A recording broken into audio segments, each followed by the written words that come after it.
Welcome back. It's Melody. We've got the ocean candle lit, and even though it's just about to be fall, I have the ocean candle. I'm enjoying every last drop of summer.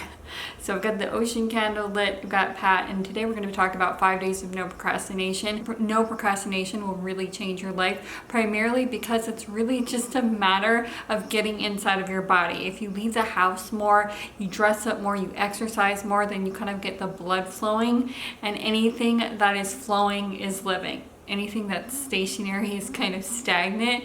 And so the more that you get in touch with your body and the more that you get out and you just do things as they arise, the more joy your life will be full, the more joy you'll have in your life. There were so many little tasks that I had to do, and I just had to do one last push before the cruise. So I have a cruise coming up because we got my mom a Christmas present, and so we're finally going on that cruise. So if you haven't added me on Instagram, now is definitely the time to add me, because not only am I going on the cruise, but the majority of what I've been working on is my photography. So you definitely want to add me on Instagram. I was like a tornado of activity, like the world has never seen, and that's because of this 5-day challenge. So I'm going to give you a couple of tips to make sure that this challenge goes as smooth sailing. So the first tip is this is the biggest one. If you're going to take on a challenge like this is huge. Try to wake up at least 1 hour early. At least 1 hour, preferably 2 hours. And that is because if you're anything like me, all of your inspiration comes pouring out at night, and then nothing can get done. There's nothing happening to me with the dawn. There's no inspiration happening to me, so I can just get through everything that I need to get done. So waking up at least an hour early, preferably 2 hours, is very key, and I'm gonna have a whole video on just that, on just waking up a little bit earlier, tips to make it so much easier. But in the meantime, if you can just manage an hour before you normally wake up, you're going to get so much done. The next thing is, if you're going to take a nap, only take 1 hour of nap, because you want to be able to fall asleep on time so you can wake up again. So when you're going to do the challenge, you want to have a cutoff so that you're not just working all the way into the night and then you can't wake up early or you can't relax at the end. So my cutoff was 8 p.m. You can have it at 6 p.m. Basically have a cutoff where you can stop everything and just put everything down and move on with luxuriating and eating and everything like that. One extra tip, if you want to go to bed on time, exercising is a really great tip so that you can exhaust yourself thoroughly. Honestly, I didn't need to exercise because I was running all around town and stuff like that, doing everything under the sun. So I was in bed on time, no problem at all.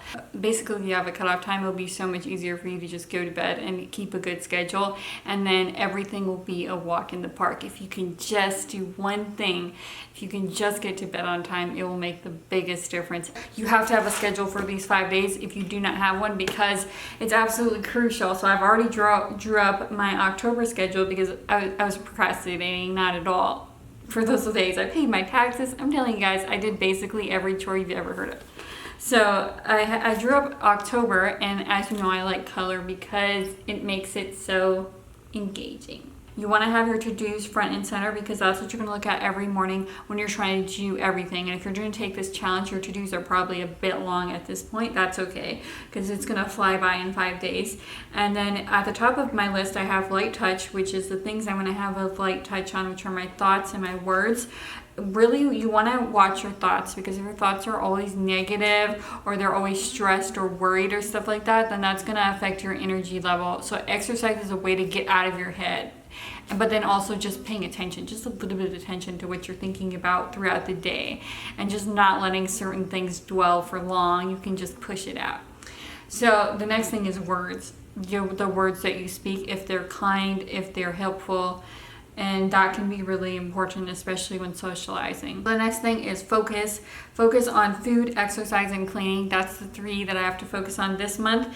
And then I have one section for my hobby. So I'm only focusing on one hobby because, again, that has to do with the honesty thing, what's working and what's not working. And honestly, if you have too many hobbies, you're not going to be able to drill down. So I have photography here and all the things I'm going to be working on. So as soon as I get off that boat, I'm going to jump headlong into photography. Photography and travel are 2 very important things to me.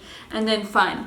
Things at the bottom that I want to do for fun. Some of it may be just getting a massage, and some of it may be going to the botanical garden, a museum, just, cultural stuff, little festivals around town and stuff like that. Socialization events. So the fun is at the very bottom. So though that list will keep you on track. And this is very important to the no procrastination challenge, is to keep an eye on the things, the systems that are just not working. If your closet is always dirty, then you have to ask yourself two questions immediately. Is it because my system is bad, putting everything back is so hard, or is it because I have too much? When I come in the door, I immediately deal with my clothes. When I see the baskets full, I immediately start a load. There's no hesitation between thinking, doing. When I know I have to do something, I just do it. It's just so automatic.